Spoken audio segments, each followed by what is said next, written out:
Jadi hari ini saya akan memberikan sedikit clue-nya saja, ya, kode rahasia untuk membuka harta karun yang terpendam dalam diri. Jadi harta karun yang paling besar, harta karun yang paling berharga, tidak ada kaitannya dengan uang, dengan emas, dengan berlian. Tidak ada. Harta karun yang paling besar adalah yang tersembunyi dalam diri kita. Dia lebih dekat kepada kita, melampaui dekatnya urat nadi leher kita. Itu harta karun yang paling besar. Pemilik segala harta karun, pemilik segala yang ada di semesta ini. Itu sebabnya bodoh sekali kalau manusia datang kepada Allah hanya meminta ilmunya, hanya meminta hartanya, hanya meminta ampunannya. Kenapa sih datang ke Allah tidak minta Allahnya saja? Karena siapapun yang meminta Allahnya, ya dapat ampunannya, dapat kedamaiannya, dapat kesabarannya, dapat rahmatnya, dapat rahimnya, dapat semuanya. Itulah kebodohan kita selama ini.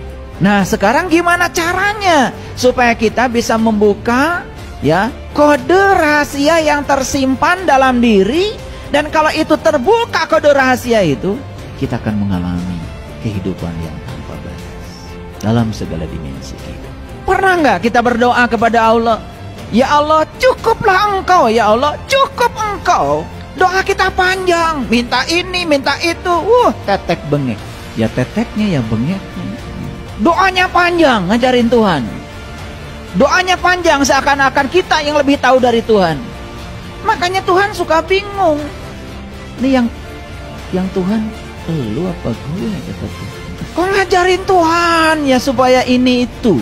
Makanya lihat ya, perjalanan semua orang-orang spiritual, di puncak kesadarannya cuman satu doanya, hasbi Allah. Tetapi bermutu, ya.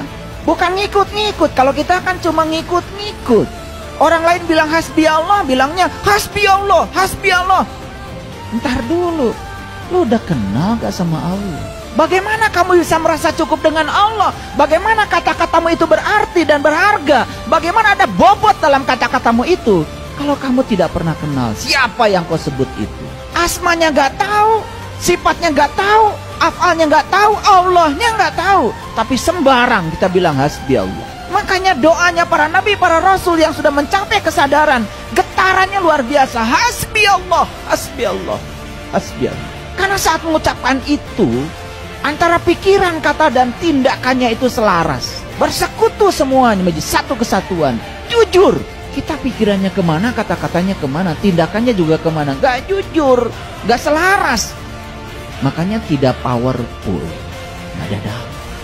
Banyak yang mewiridkan hasbi Allah, ya tiap pagi 100 kali, sore 100 kali, malam 100 kali. Hanya wirid saja di mulutnya, tapi dia mengucapkan itu tanpa kesadaran. Gak ada energinya. Gak ada energinya. Yuk, sekarang saya akan buka sedikit clue-nya saja. Karena ya, kode rahasia itu tidak mungkin saya bukakan sembarangan pada orang sembarangan. Makanya Allah saja mengatakan, watil kal amsalu nadribuha linnas wa ma yaqiluha illal alimun. Perumpamaan ini aku buat untuk manusia, dan tidak ada yang memahaminya kecuali orang yang berilmu. Nah, kita bahas dulu siapa orang yang berilmu. Apakah yang berilmu itu yang sekolahnya S1, S2, S3 itu? Kalau disebut orang berpengetahuan, yes, karena dia belajar knowledge. Apakah mereka yang sekolah tinggi itu punya keterampilan menyelesaikan masalah dalam hidup? Belum tentu. Apakah mereka punya kesadaran untuk bisa menerima apapun yang terjadi dalam hidup apa adanya? Belum tentu. Yang ada apa? Yang ada kebanyakan manusia sekarang ini hanya rakus pada yang dia ingin dan benci pada yang tidak dia ingin. Itu aja manusia. Sekolahnya setinggi apapun begitu kok kebanyakan.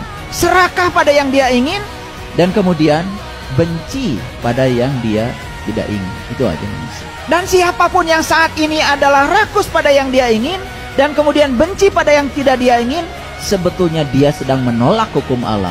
Disitulah sumber penderitaan. Makanya mau sekolah setinggi apapun, kalau masih seperti itu, Anda masih menderita. Siapa yang sudah selesai dengan dirinya sendiri? Yang sudah tidak serakah pada yang dia ingin, yang sudah tidak membenci apapun yang terjadi sekalipun itu tidak dia ingin.